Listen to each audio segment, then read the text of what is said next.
Make It Right, the manufacturing podcast. This is Make It Right, the manufacturing podcast. I'm Janet Eastman, and I'm joined by Kevin Snook. How are you today, Kevin? Very well, Janet. Thank you very much. Great. Kevin is a manufacturing consultant. He's also the author of Make It Right, 5 Steps to Align Your Manufacturing Business from the Front Line to the Bottom Line. And Kevin, in one of our last conversations anyway, we talked about the CEO Manufacturing Tour and the impact it can have on the team and the success of the business. And one of the goals of that tour is for the CEO to look for signs in that factory that need help and improvement. So you've been on lots of these tours, I assume. What are some of those signs that the CEO is looking for or should be looking for? Yeah, and I've certainly been on probably thousands of factory tours, and so it is a big part of my life. And I've had the opportunity to be in factory tours in 26 different countries, and so I've seen a lot of different companies. I've seen a lot of things that people do well and do not so well. One of the things that I would say and I think today we're talking not just about the CEO and visiting the factory, but even for, the plant manager, for, the operations director, even the line manager. One of my goals is always to help people open their eyes to new things that they may not have seen before. And having the experience of seeing a lot of different places, I can help people, look for new signs of things. So what are some of those signs? Well, the first thing when we walk into a factory, I'm really looking at the overall condition of the factory. And by that, I'm not talking about the age of the factory. I've seen factories that are 120 years old and are beautifully maintained and are a great environment to be working in and to be manufacturing products in. And then I've seen other factories that are 3 or 4 years old, and I really wouldn't want to consume anything from those factories. And so it's not about the age of the equipment or the age of the building. It's about how well it's maintained, how well the environment is set up for making high quality products. And so one of the first things we'll do is just take a look around and see, the condition that the people are working in, the condition that the equipment is in, and the condition that the products are being manufactured in. And so looking for things like cleanliness, hygiene, looking for things like piles of equipment in the corners of the rooms, looking at the details of the equipment condition itself to see whether it's being regularly cleaned and maintained to the ideal conditions. They're some of the first things we'd look at as we walked into the factory. So I know in past conversations you've talked about how people, and I call this Macgyvering things, which is where, you see a problem and you're like, well, we don't have time to really stop the machine, but if I just, tape this or do that, it's going to be all right until we get to the end of the shift or whatever. You're also looking for those things that have been done over and over and over again, right? Yeah, and you call it Macgyvering things. I call that tape technology. It's basically the same thing. It's where people think that having a quick fix is better than a longer term solution, and that's never the case. We need to make sure that what we're doing is we are controlling or fixing equipment in the right way and taking the time to do that. The best way to get a good quality product to come out of a production line is to make sure that that production equipment is at the ideal conditions. And that means like it's just been delivered. Now, to a lot of people, if you have an older factory and the equipment is 20, 25 years old or more, one of the questions is, well, how can we possibly keep that equipment in as new or ideal conditions over that period of time? And it is absolutely possible. Now, it's more difficult to go from a situation where the equipment is older now to renovate it or renew it. But that ought to be, that ought to be the practice. That should be what we're looking to do, because by getting the right parts of the equipment running at the right standards, that's how we will ongoing produce a higher quality product at a lower cost. And so, yes, if you see areas where, there's cardboard strapped to the line, there's sticky tape put on there, there's, the wrong bolts in the wrong slots, all of those are signs that the people need additional help to do things in a different way. And that help might be more time, it might be money, it might be tools. The thing is, if you have a factory that is not at the ideal conditions, it's difficult to know where to start. In many cases, I'm working with billion-dollar companies that have, huge manufacturing facilities, and in some cases have been neglected over a period of time. And it seems to be an overwhelming task to get that renovated. So what we need to do is we need to look at a prioritization matrix. We need to look at the equipment and then start to prioritize where are we going to make a culture change? Where are we going to make a shift in this? And which of the changes that we make are going to give us the best return on investment? And so yes, it can seem overwhelming at times, but with the right plan, it's certainly possible. And I've seen companies that have gone from a very low rating, if you look at an audit rating, a very low rating, to being world class over a period of a couple of years, just by starting, at one point with one piece of equipment.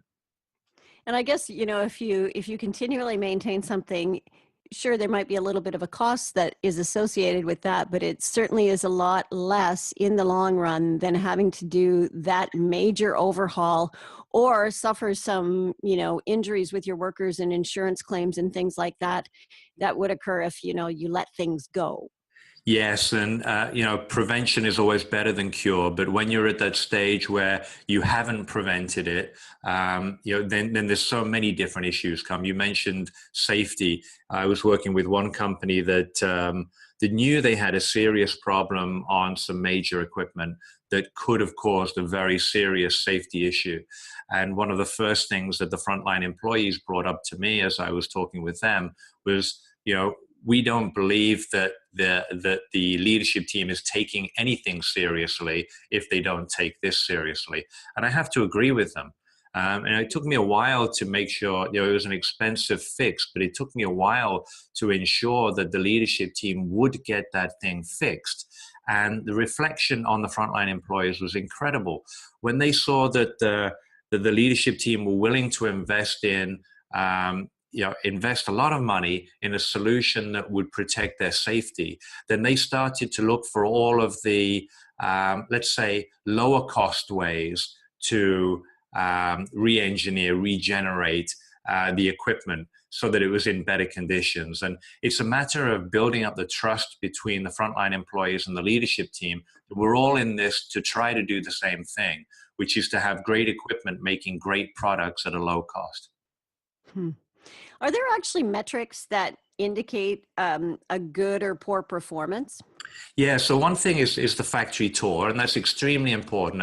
I feel like we can get a smell of the place as soon as we walk into a factory, and you look around and you look at people's behaviors, you look at reactions to you being there, you ask a few questions. That there's certain things that you can gather from the factory tour itself. And then we've got, actual metrics. And I think every company should have a scorecard. Amazingly, in this day and age, I'm still going into businesses that don't have a scorecard. Their scorecard is basically, did we make the volume that we were supposed to make this month? Yes or no, tick the box. But that's really not an effective business. So having a scorecard, and I like to split a scorecard for a manufacturing facility into 6 different areas. Actually what's happening with production and productivity and volume, quality, cost, delivery. So are we making things on time and getting them to the right places, safety, and then morale. And so there's those 6 different areas. Production, quality, cost, delivery, safety, and then morale. And if you can have a few key measures on each of those different areas, you're going to start getting a feeling for, are there any areas of our business that are being neglected? For example, are we doing a great job of getting the volume out, but at the expense of the good quality measures? Or are we really managing cost very tightly, but our people's morale is very low, and that's creating other issues? So yes, there's definitely a scorecard and a set of metrics that we want to be looking at to give us a feeling of where are we. Now, I've said this before with data and information. Data is just information. You just take it and you say, okay, that's where we are. It's not a matter of blaming or looking for who's responsible for this. The idea is to say that's where we are. Now, where would we prefer to be? And if there's a gap between where you are and where you prefer to be, then the key to that is to put an effective action plan in place and start today, taking small steps towards that. Now, if you look at that scorecard and there are many issues on it, how do you know where it is that you're supposed to start moving through those issues? Yeah, well, normally I would say for this, a return on investment, but we've talked about, return on investment of a couple of things as being quite difficult. Safety and quality are actually difficult to measure. If I do the work on this to help the people be more safe, is that going to pay me back, and how is it going to pay me back? And so there's a level here of experience. There's a level of how you want the culture of your business to be, how you want to be perceived as a leadership team. There's some values measures in here that we really need to be taking a look at. So I would say critical quality and critical safety issues really need to be, a high priority. And then for things like the production measures, then how do we do a return on investment for each one of these different areas that we could be fixing? Now, this is where coaching and consulting can really add a lot of value, because it's difficult for different levels in the organization to say, look, I really think this is important to do. It tends to be a process of talking to the frontline employees who work there every day and really want the right things to happen, talking to them in a way that listens and really understands their input, and then using that with the prioritization matrix and choosing the right next steps. When you go into a factory and you see issues and people talk to you about issues and whatnot, how important is it that you are a fresh pair of eyes walking around there? Because honestly, when you've stared at something long enough, I think there are times when you just don't see it. Yeah. As clearly as somebody who's never really looked at it or hadn't seen it recently sees it. So how often are you able to go in there and go, well, really, it's we should just do it this way, and that would fix this, and this would mean this would happen, and we'd be a little bit farther down the road to getting this sorted? Yeah, that's a great question. And it, you can take an example of your own house or your own office. And if you could go in there with a completely fresh pair of eyes, what would you see? Yeah. Now, then the key to that, after that step is to say, all right, what's really a priority around here? Often when people start to renovate a factory or renovate equipment, they're looking at, we need to get this painted. And I have no interest in the color of the paint, or even in some cases, the quality of the paint. That's not going to affect the condition of the equipment.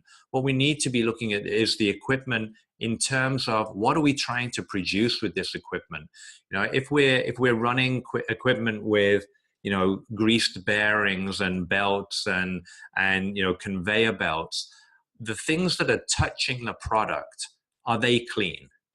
Right? So let's start at the very basics. If I'm going to make something, am I making that product and everything that touches that product, is that being kept clean so that the product is coming out in the condition that I expect it to come out?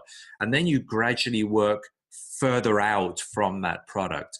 So I wouldn't immediately go in and be painting the walls of the facility. I'd be looking at the equipment, manufacturing conditions, and then moving from that point outwards. And there's some great tools that you can use. Lean manufacturing is a great tool if it's used properly.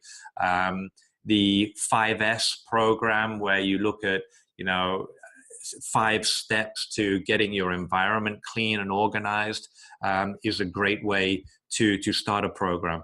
But I would say you need to use those programs carefully so that they're really adding value and not adding additional work without value to the factory teams. And how long does it really take to make this culture change within a company? Well, the culture starts changing immediately. So I think as soon as what you, I was thinking about this yesterday in my kitchen. My kids often, I've got young kids, and each time my kids ask me to measure them, and so every couple of weeks or every month we're measuring the kids. You put a cereal box on their head and you see how tall they've grown, and mark it off on the door frame. And the reason we do that is that children's height changes slowly, and they want to know that they're actually growing, because when you look in the mirror every day, you don't see that you're growing. Right. And it's the same thing with a factory and a culture. It's difficult to see that change. So, but actually change starts now, and then it gradually increases. I love the idea of before and after photographs. So wherever you are now, take photographs of everything in your facility, take photographs of your equipment, mark that off as day one. And then you can start to see how things are changing. It starts now. Frankly, in my experience, to change a culture, it takes at least 18 months. Now, you start to get results and things happening much faster than that. But often if you're a consultant and you're leading a culture change, if you walk away too quickly, then things will slip back. The old habits will creep back in again. But if you can stay with that for about 18 months, then what you'll find is that, walking away, a lot of those things will have become a new habit, a new way of doing things. And there'll be enough momentum for the team to continue on their own. And how do you move through a plateau? Because certainly when you're making changes, you occasionally hit a plateau where it looks like nothing's happening. Yeah, and you're not getting anywhere. You're absolutely right, and that's when people often slip back because they're like, I'm putting a lot of effort into this, and I really don't see the momentum keeping going. The before and after photographs are great for that because they do show that things are changing. Keeping a good eye on the right metrics. And looking for the ones where you are making, your productivity volume output may stall for a little while whilst you're renovating equipment. But you'll be able to see that in renovation photographs. And then all of a sudden you'll get a kick forward. I was working with a production line early in my career, and we decided to completely rebuild that line. And we knew that the line would be shut down for 2 or 3 weeks. And then when we got it started up again, it was running no better than it was when we stopped it and cleaned it and realigned everything. And everybody got a little bit demoralized, including me. But we knew we were doing the right thing, and we just had to keep pushing through that plateau. And after about 2 weeks after that, we started seeing best ever results for our line. And after 2 months, we had the best ever results in the factory, basically the best that they'd seen in Europe. And so you have to have a level of confidence, and this is where outside eyes and experience can help you as well, that following the right process is going to give you the benefit. And then it takes a little bit of a little bit of determination and commitment and grit to stick with it until you start seeing those results come. You said that the time to start is now. Take those photos now. And sometimes those pictures are so ugly, right? You just go, I honestly don't want to take that picture because I don't want anyone to know it looked like this.